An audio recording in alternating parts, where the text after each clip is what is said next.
I have some copies of this front page. It's really worth getting. On 2 occasions, there's an account of where it actually landed and people communicated with the crew. One time they were told that this was a secret invention that had been developed by an inventor in mid-state New York, and that he and 2 assistants had taken off to test it, and it was such a success that they soon found themselves over Indiana. So they just kept going and ended up in Texas. And they said, but now don't say anything to anybody, don't spread the word about this, because when we get everything patented, we're going to release this and it's going to revolutionize transportation. But in the same story, from a different place, we have a fellow who says it landed and they told him that they were from the North Pole, in a strange and ice-free area up there where their ancestors had settled, and that they were developing this technology. Now, an even stranger story, this one to me is a tip-off that something's going on. And this is not in this Dallas paper, but in the old Fort Worth Register.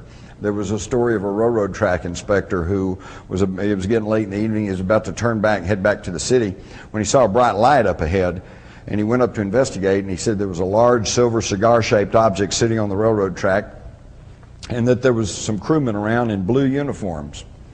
And said the captain came up and talked to him, and told him that they had to stop, make some repairs to their craft, and that not to say anything about this because they were on a secret mission.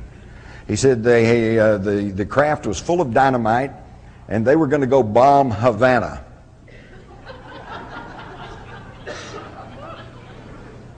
Now, for those of you who were not asleep in history class, you might recall that the Spanish-American War did not begin for another year. And that was only after the mysterious explosion of the battleship Maine in Havana Harbor. So what's going on here? Why would somebody a year previously, how did they know we were going to have a war with Cuba, with Spain that included Cuba?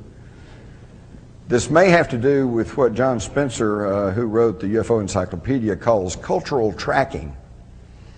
And this is that the inhabitants of these craft have the ability to mask themselves, cloak themselves, if you will, and give the appearance